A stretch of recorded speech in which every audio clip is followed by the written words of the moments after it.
mana besar pahala sedekah atau berzikir?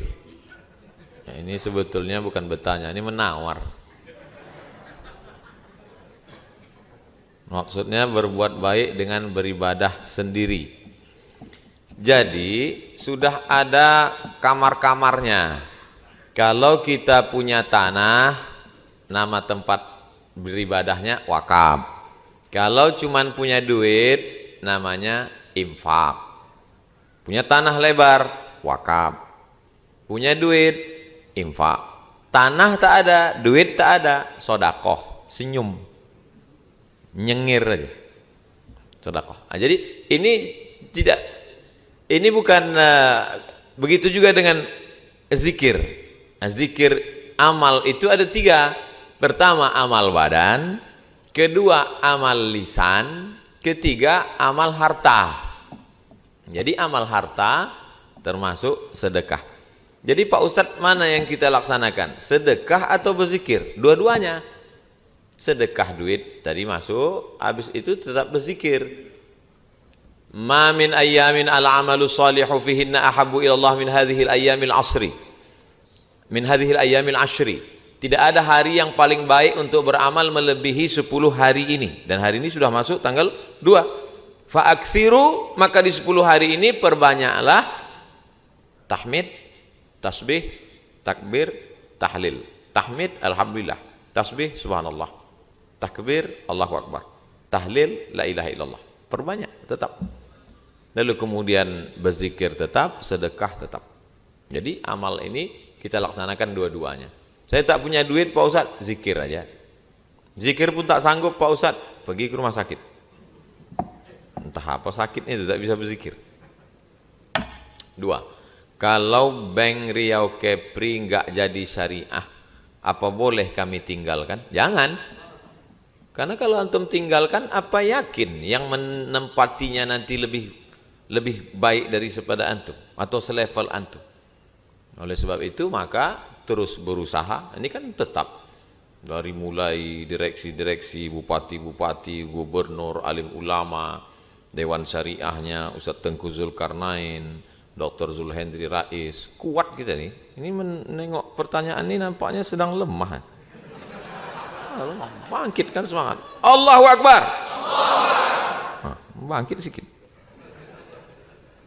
Jangan, karena kalau antum tinggalkan, ada kawan saya satu, saya mau keluar dari angkatan nih Pak Ustadz, mau pensiun saya, pensiun dini gitu deh.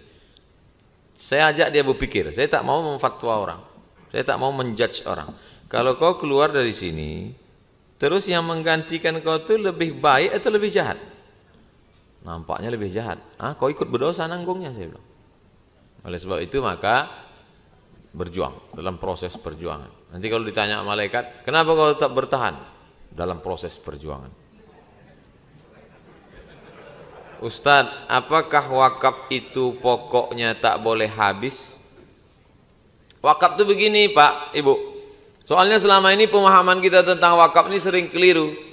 Kalau disebut wakaf bayangannya tanah kuburan.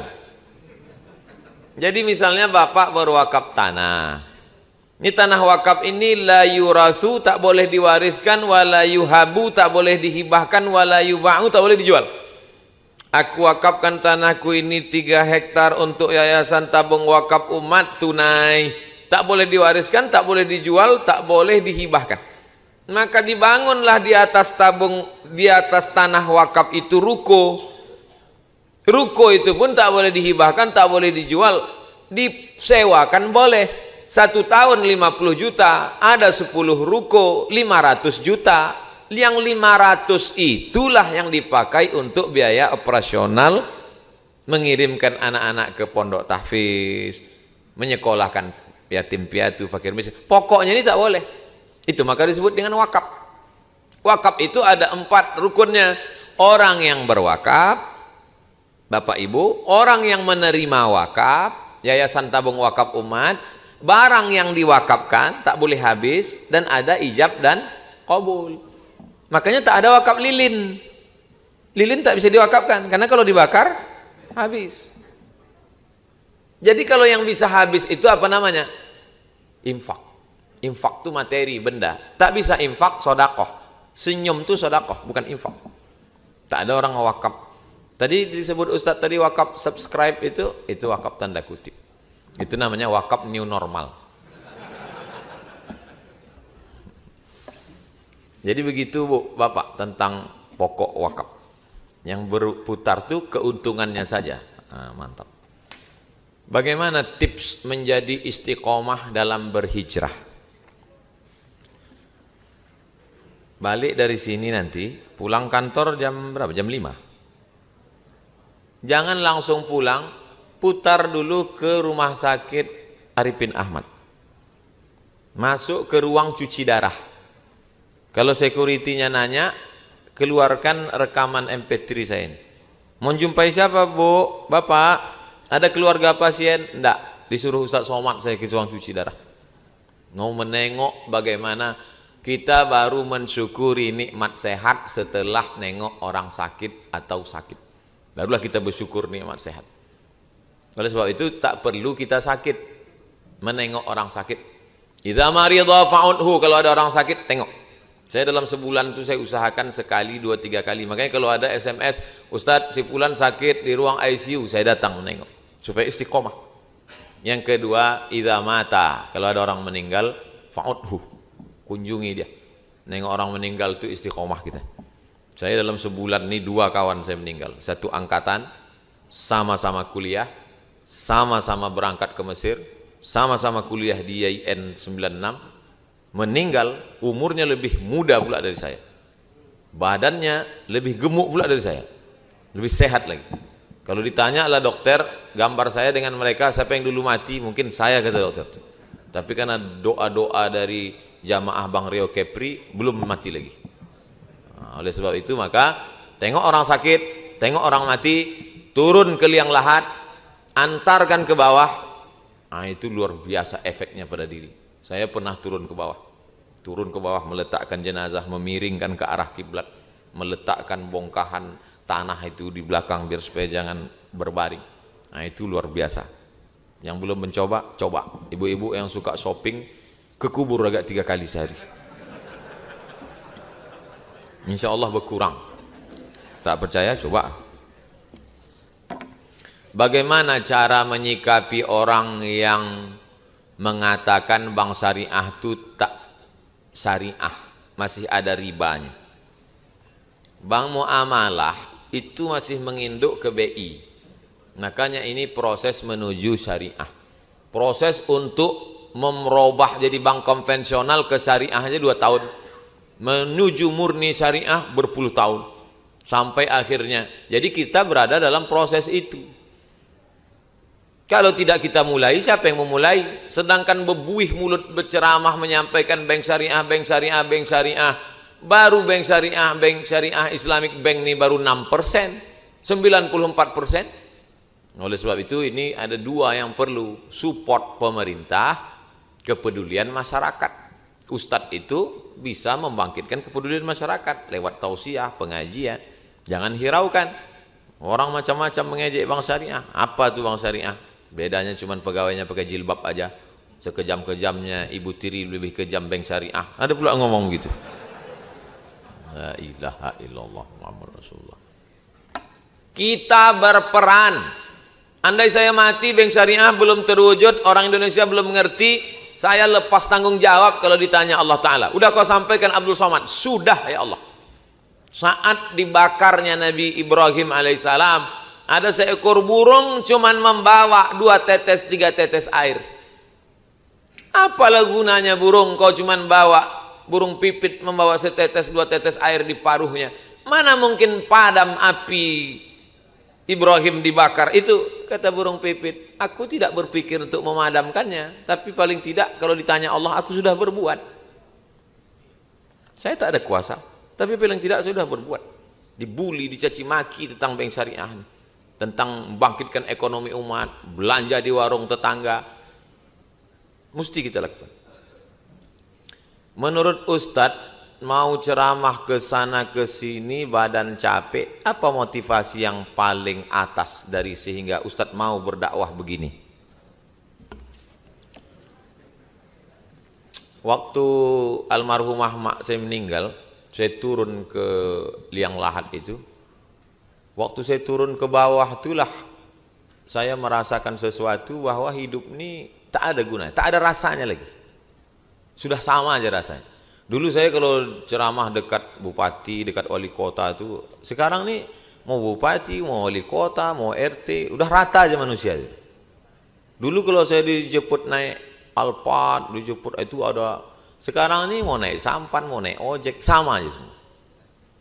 Nah, jadi saya pikir hidup ini, dulu saya berpikir saya hidup sampai 63 tahun. Berarti saya ada kesempatan 20 tahun lagi. Setelah beberapa kawan-kawan saya ini yang lebih muda-muda nih meninggal, jadi kalau begitu sebetulnya aku ini juga udah mati. Karena standar 63 itu kan saya sendiri yang buat, karena ikut Nabi. Jadi sebetulnya saya ini sudah mati. Saya sebetulnya sudah mati sebelum kawan saya itu mati. Lalu aku masih hidup hari ini, berarti Allah masih suruh aku beramal. Itu aja prinsip saya. Kalau hari ini aku hidup, ya Allah, aku akan ikut tabung wakaf umat, jumpa orang yang mau wakaf, menjumpai orang di Bank Riau Kepri. Kalau besok pagi aku masih hidup, ya Allah, besok pagi ke dinas, BRI, dinas, jumpa orang, streaming. Kalau hidup, kalau mati, selesai. Nah, itu. Tapi jangan gara-gara ini lalu kehilangan semangat. Enggak, saya tetap semangat.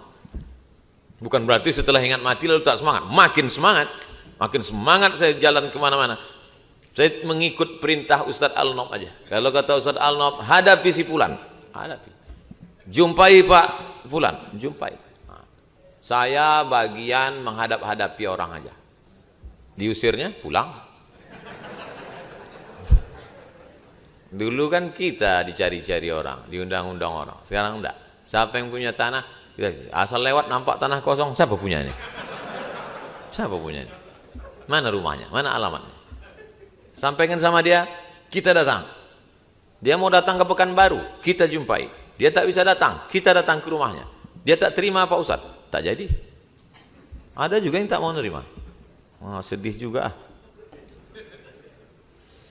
Kebetulan saya termasuk pengurus pembangunan musola di perumahan tempat tinggal kami. Apakah Ustadz bersedia kami undang untuk peresmian musola kami?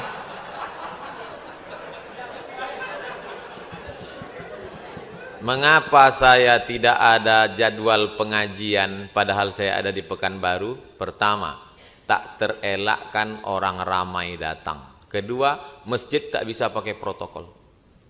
Tapi kalau saya syaratnya nih di kantor dinas, kantor wali kota, di bank yang bisa protokol pakai tembak kening, hand sanitizer. Masjid mohon maaf beribu maaf, tak bisa. Tapi nanti kalau habis COVID-19 nih, takutnya datang pula COVID-20.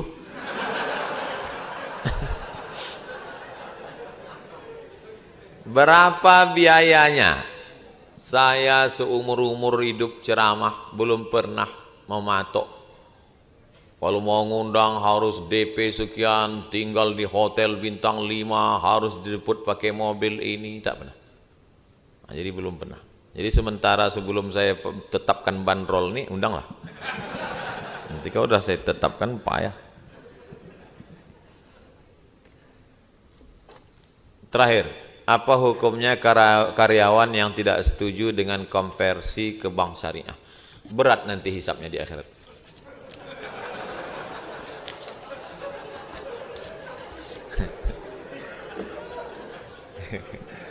Itu aja.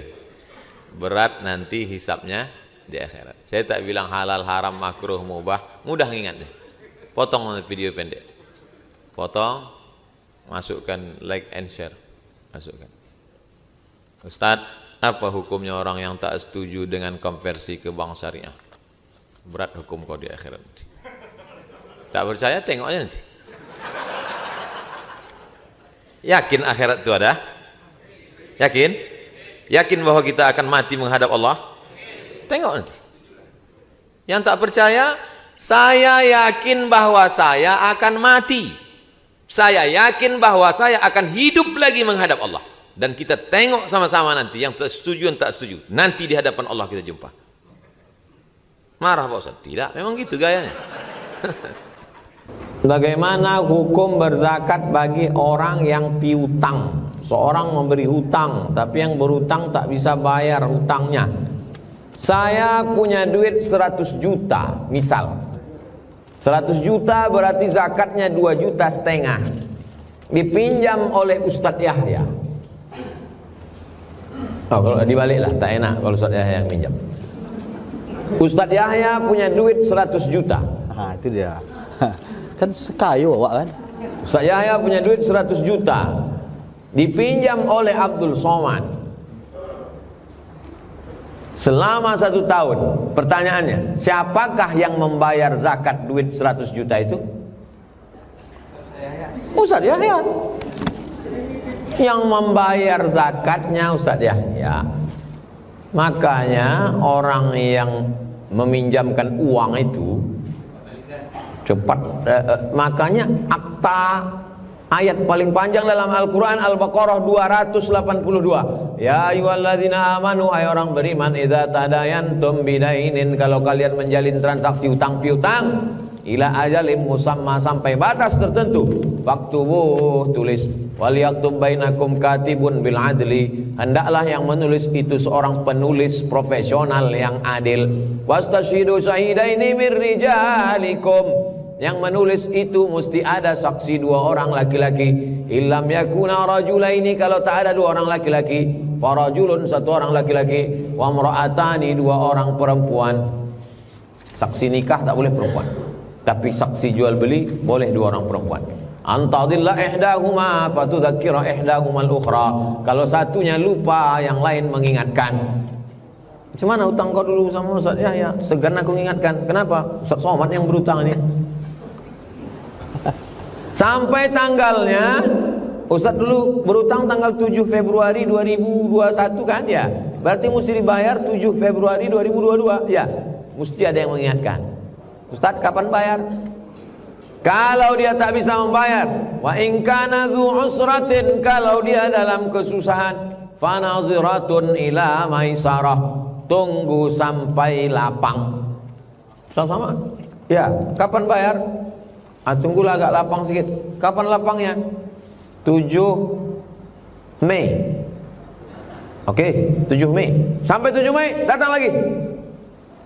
Nampaknya jauh betul aku dari Dumai, dari Duri ke Pekanbaru nih. Habis pula ongkos minyak daripada menagih duit ini lagi. Wa anta saddaqu khairul lakum, kalau kau sedekahkan lebih baik. Tagih, tak sanggup tagih, lebih tinggi, cari tanggal sampai mampu. Tak juga, sedekahkan. Wa anta saddaqu khairul lakum, kalau kau sedekahkan lebih baik. Ustaz Yahya yang menghafal ayat itu Ustaz Yahya, bukan aku yang meminjam. Banyak sekarang salah hafal ayat.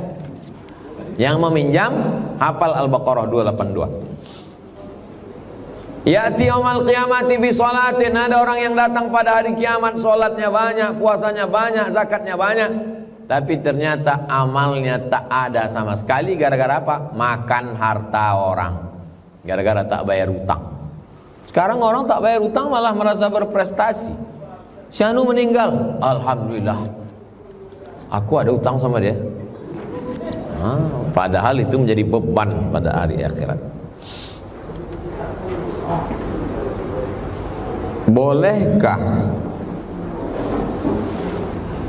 Bolehkah bagaimana hukum berzakat bagi orang yang piutang? Bolehkah perempuan melaksanakan sholat sunat syuruk di rumah? Man shalla subha fi jama'atin, siapa yang sholat subuh berjamaah, summa qa'ada yadhkurullah, habis sholat berjamaah dia duduk berzikir mengingat Allah, hatta tatlu asyam, sampai terbit matahari, summa yusalli rak'ataini, sholat sunat 2 rakaat. Maksud berjamaah di situ di masjid, masjid yang kira-kira tidak menimbulkan fitnah. Tapi dalam pendapat mazhab Hanafi, perempuan boleh iktikaf musallal bait. Yang dimaksud musallal bait, dalam rumah ada satu sudut yang biasa dipakai untuk sholat.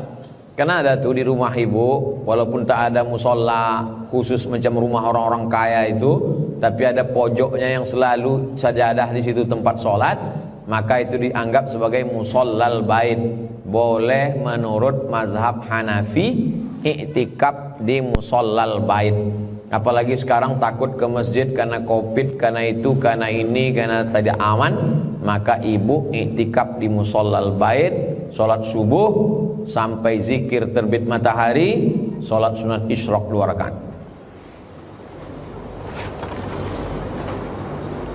Apa bedanya kelebihan uang yang kita cicil di bank syariah dengan konvensional, padahal keduanya ada kelebihan uang yang dibayar?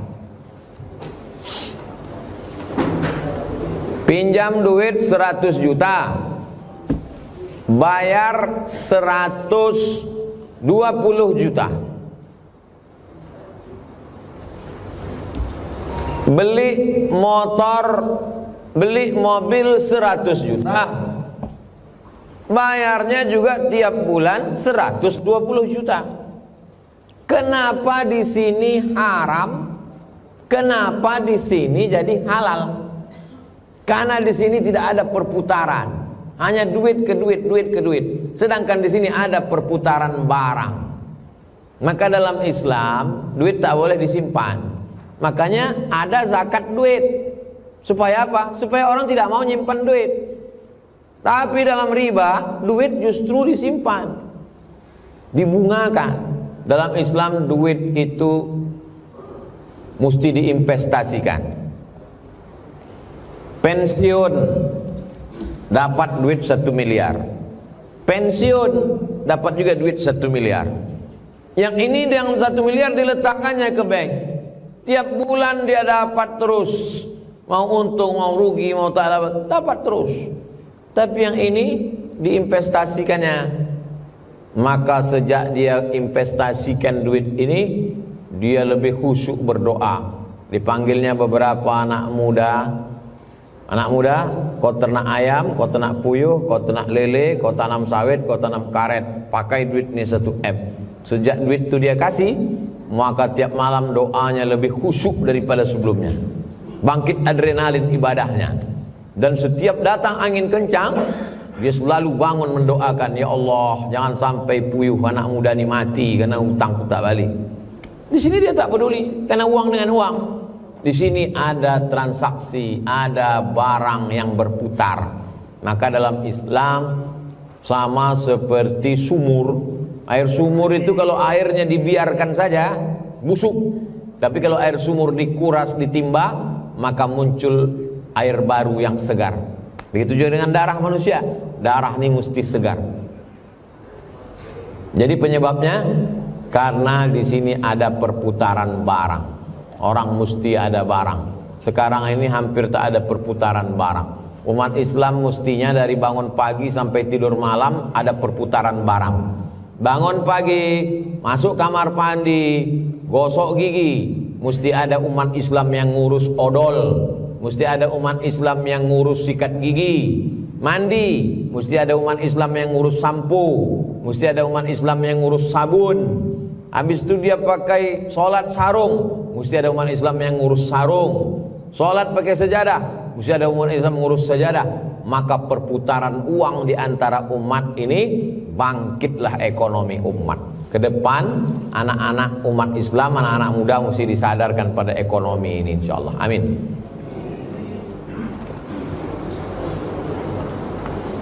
Apa pandangan Tuan Guru tentang bunga bank? Bunga bank mesti diambil, tak boleh bunga bank. Nanti jangan gara-gara udah ngaji, Bu, Pak, ini ada bunga haram. Bunganya diambil. Nama kitabnya Al-Fatawa Al-Mu'asirah, Fatwa Kontemporer. Penulisnya Syekh Yusuf Al-Qardawi, alumni Azhar, profesor doktor. Jadi bunga bank diambil, ambil, terus berikan ke masalih ammah, maslahat orang banyak. Serahkan ke panti jompo, panti yatim, fakir miskin, bangun WC, masjid, toilet, sumur bor. Jangan tak diambil bunga bank. bank konvensional. Ambil, alihkan tabungan Bapak Ibu ke BSI, Bank Syariah Indonesia. Kalau terpaksa juga tinggal di kampung, tak ada BSI, hanya konvensional, takut kalau duitnya disimpan di rumah hilang, letakkan, dapat bunga. Bunganya mesti disalurkan untuk masalih ammah, kepentingan umum. Jangan beli mobil, tak bisa. Saya terima pesangon uang, sudah saya keluarkan zakatnya 2,5%. Kemudian uang tersebut saya deposito di bank. Apakah masih wajib saya keluarkan zakat setiap tahun? Bapak Ibu punya catatan kapan uang Bapak sampai 85 gram. Catat. Begitu sampai 85 gram tanggal berapa? 85 gram 1 Sya'ban, 15 Maret 1 Sya'ban. Catat. 1 Sya'ban 85 gram emas sama dengan 85 juta. 1 Sya'ban 15 Maret 85 juta. Bertahan 85 juta sampai setahun ke depan 12 bulan, maka baru kena zakat 2,5%. Ternyata berkurang. 1 Sya'ban 1443 15 Maret 2023 tak kena zakat. Begitu cara ngitung. Dari mana angka 85 ini Pak Ustaz? 1 keping uang dinar 4,25 gram. Zaman Nabi tak ada duit kertas, duit dinar 4,25 gram kali 20 keping 85 gram. Apakah keluarga kita yang sudah meninggal di alam barzah bertemu dengan orang-orang soleh, orang tua mereka, sebagaimana kita di sini bertemu juga di dunia dengan orang-orang yang soleh? Ruh manusia itu letaknya yang baik-baik nama tempatnya Illiyin, yang jahat-jahat namanya Sijjin. Jadi kalau sama satu channel dia ketemu di Illiyin. Insya Allah kita ini semua ketemu di Illiyin. Ya, amin. Tapi kalau lain payahlah. Satu di Sijjin, satu di Illiyin. Mana jumpa? Walaupun anak kandung. Kan'an dengan Nuh, Nabi dengan anak Nabi, tak jumpa. Kabil dengan Habil, tak jumpa. Tapi kalau sama-sama Illiyin, maka dia berjumpa dengan orang-orang soleh, wali-wali Allah, orang-orang baik, maka dipertemukan Allah. Alhaqna bihim dzurriyyatahum, kami jumpakan mereka dengan anak cucu keturunan mereka yang se-channel. Innama amruhu idza arada syai'an ayaqula lahu kun yumma. Apa sulitnya bagi Allah? Bukan sulit Allah mempertemukan. Di tempat kami imamnya selalu menggunakan ayat dalam sholat yang menyungsang. Rakaat pertama kulhu, rakaat kedua wadduha. Mestinya menurut tartib surat duha dulu, habis wadduha rakaat kedua baru kulhu. Mana dalilnya yang bisa meyakinkan imam biar betul Pak Ustadz? Maka sunnah, Nabi tak pernah membaca menyongsang, sahabat tak pernah. Kasih tahulah sama imam sungsang bahwa bapak sudah bertentangan dengan adab-adab Quran dan tentang sunnah. Maka membaca ayat Quran dalam sholat mengikut tartibus suwar, urutan surat Al-Baqarah, Ali Imran, An-Nisa, Al-Ma'idah sampai ke bawah. Jadi tidak dibaca wadduha, habis wadduha baru pula amma yatasaalun. Enggak, amma yatasaalun dulu baru wadduha. Makanya mengaji tartibus suwar, urutan surat dalam Quran, bukan urutan turun ayat. Karena kalau urutan turun ayat Iqra dulu, Iqra bismi rabbika, dan urutan turun ayat itu sampai sekarang tak ada yang berhasil yang menyusunnya. Pernah ada orientalis mencoba menyusun Quran menurut kronologis turun ayat. Iqra bismi rabbikal ladzi khalaq khalaqal insana min 'alaqin iqra rabbukal akramul ladzi 'allama bil qalami 'allamal insana ma lam ya'lam. Habis itu turun Nabi, kedinginan, menggigil. Ya ayyuhal muddatsir qum fa'anzir. Habis itu lalu kemudian Allah suruh Nabi berdakwah, wa anzir ashiratakal aqrabin. Habis itu lalu Nabi mengumpulkan paman-pamannya, naik dia ke atas bukit Safa. Lalu kemudian datang Abu Lahab mengamuk, alihada jama'tana. Lalu kata tabban laka ya Muhammad, turun ayat tabbat yada abi lahabi wa tab. Bukan urutan itu. Yang diikut adalah urutan tartibus suwar. Tolong Pak Ustadz pembahasan sholat jamak qashar biar kami menyampaikan ke anak kita. Jamak saja satu, qashar saja satu. Yang satu lagi jamak qashar. Pertama kita bahas jamak dulu. Salat zuhur 4 rakaat dijamak, dicampur dengan salat asar 4 rakaat, 4 tetap 4. Ditarik asar ke zuhur, jamak takdim. Tidak pakai safar, tak musafir. Siapa yang bisa melakukan itu? Dokter spesialis operasi 5 jam.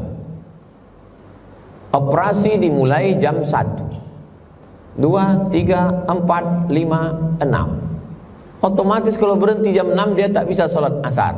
Maka ditariknya lah zuhur asar ke zuhur. Operasi tak bisa tinggalkan ruang operasi. Allahu Akbar, Allahu Akbar. Mohon maaf ya Pak, saya ke masjid bentar. Mati. Maka dia boleh jamak tapi tidak pakai qashar. Daruratnya tinggi-tinggi. Jangan gara-gara mendengar ini lalu berpikir sendiri, oh, sikit-sikit jamak, sikit-sikit jamak. Duduk di pelaminan jamak. Apa pula pelaminan ini buat jamak? Tak ada bisa orang duduk pelaminan karena daruratnya tinggi-tinggi. Kau kenapa jamak? Takut bedak luntur. La ilaha illallah. Itu yang jamak saja.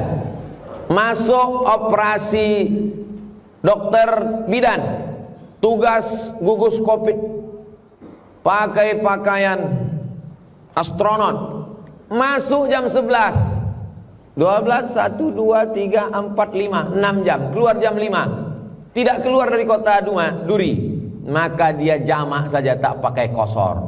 Jam 5 dia keluar, dia jamak takhir, asar 4 rakaat, habis itu zuhur tetap 4 rakaat. Usolli fardal asri 4 rakaatin jam'an takhiran ilaihi zuhri ma'muman atau imaman lillahi ta'ala. Oh, payah betul menghafal usolli 2 meter kau ya. Tak usah dihafal usollinya. Aku sholat asar jamak takhir. Kalau jamak takdim wajib zuhurnya dulu baru asar. Kalau jamak takhir boleh zuhur dulu, boleh asar dulu. Yang membuat zuhur dulu apa alasannya? Karena menurut urutan waktu zuhur dulu baru asar. Yang membuat asar dulu apa alasannya? Karena sekarang sholatnya di waktu asar, zuhur menumpang. Itu alasan. Dah, begitu juga dengan maghrib dan isya. 2. Jamak qashar saja, tak pakai jamak. Qashar saja, tak pakai jamak. Pakai mobil pribadi, bisa berhenti dimanapun. Berhenti di Minas pas zuhur 2 rakaat. Berhenti di Duri pas asar, di Dumai pas asar 2 rakaat. Tidak jamak, qashar saja. Syaratnya mesti musafir 89 km. Ada menyebut 82, saya pakai 89. 88, sekian, 89 dalam Fiqhul Islami wa Adillatu. Tidak pakai jamak, qashar saja. Yang ketiga, jamak qashar. Mesti ada safar, musafir 89 km. Abdul Somad bedah buku di Duri, Saya tanya, Pekanbaru ke Duri berapa kilo? 125. Berarti sudah lewat jarak qashar 89, 125. Maka saya sholat jamak qashar tadi. Sholat zuhur 2 rakaat, ditarik asar. Maka saya tak sholat asar lagi. Usolli fardhu zuhri rak'ataini qasran majmu'an ilaihil asri jam'an taqdiman. Aku sholat zuhur 2 rakaat jamak qashar dengan asar ditarik ke zuhur. Disuruhlah menghafal ini manasik umroh nenek-nenek umur 70.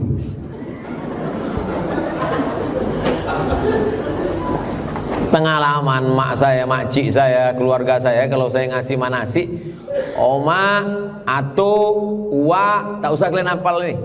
Aku sembahyang zuhur 2 rakaat jamak qashar sama asar jamak takdim lillahi ta'ala. Allahu Akbar 2 rakaat. Habis itu qomat. Allahu Akbar, Allahu Akbar.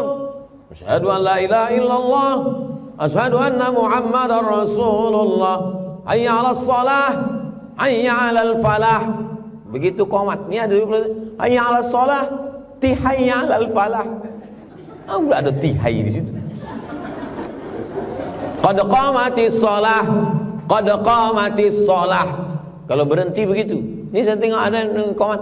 Qad qamatis shalah, tu qad qamatis shalah. Ada tukot di situ. Kalau mau sambung, qad qamatis shalah, tu qad qamatis shalah. Kalau mau wakaf, qad qamatis shalah, qad qamatis shalah. Allahu Akbar, la ilaha illallah. Togak lagi imam. Usolli fardal asri rak'ataini qasran majmu'an ilaihi zuhri jam'an taqdiman. Kalau jamak takhir, jam'an takhiran. Kalau maghrib ke isya, maghrib tetap 3, asar. Begitulah tata cara pelaksananya. Berapa hari? 4 hari 4 malam, tidak dihitung keberangkatan dan kepulangan.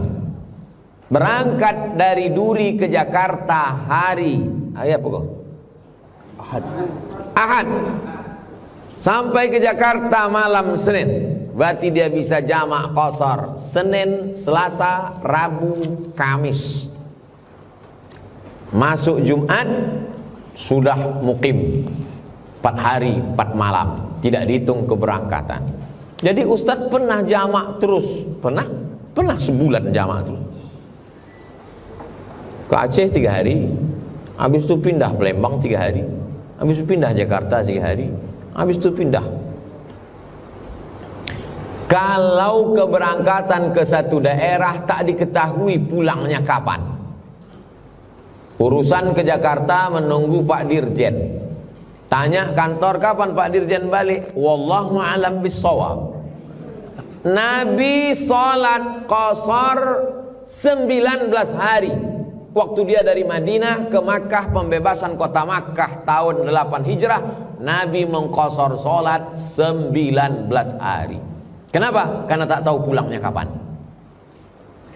Itu dalil bagi yang qashar tak berbatas, karena tak tahu pulangnya kapan. Perjalanannya tak boleh karena maksiat. Tak boleh. Abang kemana bang? Aku ke Jakarta. Abang qashar, aku tak qashar. Tapi kata Ustaz boleh qashar. Aku mau selingkuh. Tak boleh. Saya nama tak boleh sebut, menjaga kode etik, sedang hijrah menjadi lebih baik. Tapi di kalangan keluarga ada yang tak suka, bahkan menuduh saya teroris radikal, ajaran sesat. Saya sudah istiqomah pakai jubah sorban, padahal jubah dan sorban sunnah Nabi. Bahkan saya bilang, kenapa pakai jubah sorban padahal belum berilmu? Bagaimana kita menanggapinya Pak Ustadz? Antum pakai sorban, ikut Nabi. Antum pakai jubah, ikut Nabi. Antum pakai jenggot, ikut Nabi. Mereka mengejek sorban jubah, berarti dia ikut Abu Lahab. Jadi nanti kalau dia ngejek terus, bacakanlah itu tabat yada abi lahabin wa tab. Adapun orang yang membenci antum, inna a'tainakal kautsar, sudah kukasih kau nikmat yang sangat besar, nikmat hijrah. Bagaimana cara mensyukurinya? 2. Fasalli li rabbika wanhar. Salli banyak-banyak ibadah badan. Wanhar, banyak-banyak ibadah harta, zakat, wakaf, infak, sedekah. Kalau sudah kau laksanakan yang dua ini, yang ketiga urusan Allah. Inna syani'aka huwal abtar. Siapa yang membenci engkau, dialah yang putus. Abtar itu artinya putus keturunannya. Gara-gara mereka mengejek Nabi Muhammad. Oh, Muhammad tak punya anak laki-laki. Muhammad tak punya anak laki-laki. Keturunannya putus. Turun ayat. Inna syani'aka huwal abtar. Bacakan itu sama dia. Lah, joleh. Terakhir. Assalamualaikum Ustaz. Waalaikumsalam warahmatullahi wabarakatuh. Sebagian daerah kami yang membuat fidyah sholat dan puasa ketika orang tuanya menyuruh ahli waris membayar uang, ada yang dibayar pakai beras. Saya balik ke Pekanbaru 2008, diundang sama pegawai camat Bukit Raya ke kampung dia. Jadi pak pegawai kantor camat Bukit Raya ini, tradisi dia kalau bulan puasa bawa ustadz ke kampung. Itulah betuahnya kalau orang kampung kita berhasil soleh, dibawanya ustadz. Tidak dibawanya penyanyi dangdut pakai rok pendek ke kampung.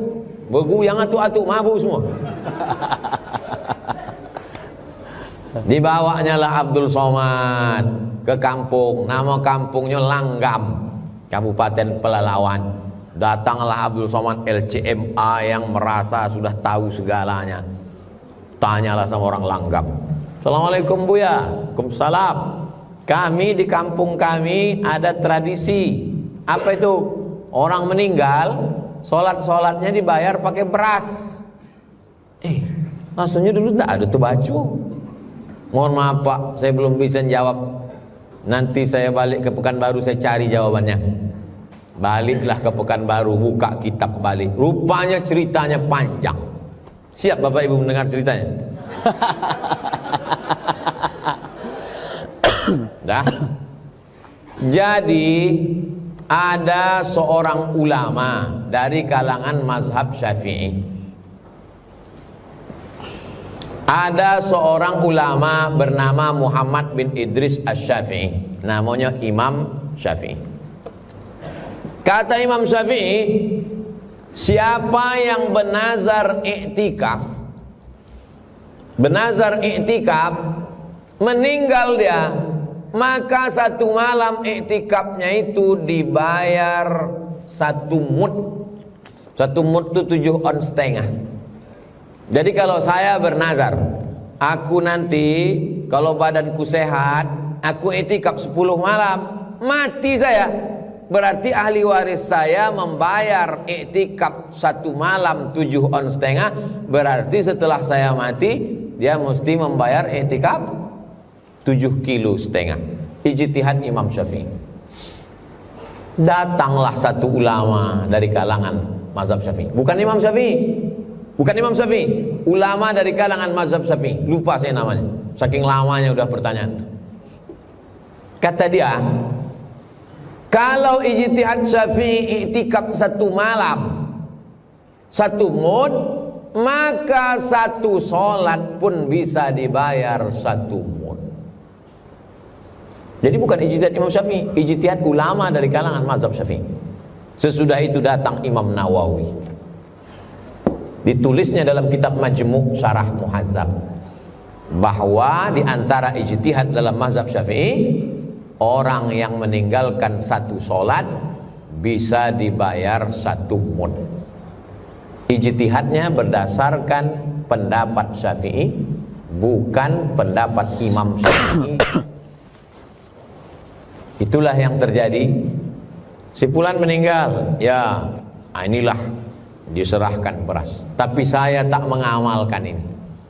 Ada dalam mazhab Syafi'i, tapi saya tak mengamalkan. Kenapa Ustaz tak amalkan? Saya takut orang kampung saya dan anak cucu saya nanti pas diajak sembahyang, kau tak sembahyang, udah ku siapkan 3 ton.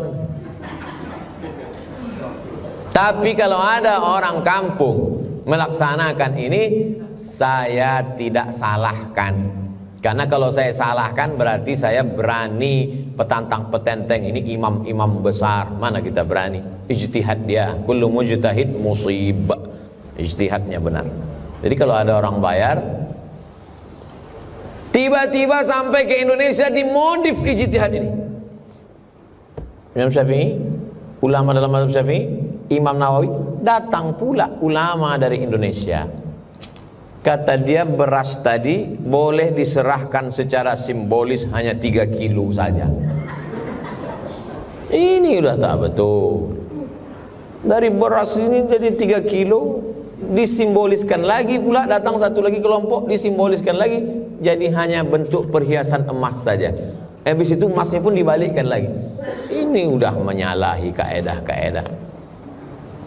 Beginilah kronologis cerita tentang membayar fidyah, semacam mana sholat bisa berganti beras dalam mazhab Syafi'i. 2. Kemudian ada yang tidak mau meninggalkan sholat Jumat. Sama macam orang yang tak mau bertayamum. Tak mau bertayamum. Walaupun dia sakit, tak mau bertayamum. Kenapa? Karena dia pakai rasa. Aku kalau tayamum ni rasa-rasa tak sembahyang, Bu ya, mesti berwudu. Kalau sakit ya tayamum. Makanya beramal ini dengan musafir, salat zuhur, apa salat Jumat. Jadi bukan dengan enak tak enak. Kalau sudah menyerut ilmunya betul, ya laksanakan. Nah, maka belajar fikih, habis belajar akidah, belajar fikih, belajar akhlak tasawuf, supaya ilmu kita betul. Kalau boleh meninggalkan sholat, ada orang tak mau qasar, tak mau dia sholat zuhur 2 rakaat, tak enak rasanya. Amal ini bukan enak tak enak. Yang enak tak enak itu kue. Beramal ini adalah sah tak sah. Ada dalilnya. Boleh sholat zuhur 2 rakaat, buat 2 rakaat. Boleh sholat Jumat diganti sholat zuhur, buat sholat zuhur. Mengaji, jangan lupa buat kajian-kajian. Di Duri ini banyak ustaz-ustaz hadir di kajian-kajian majelis ilmu.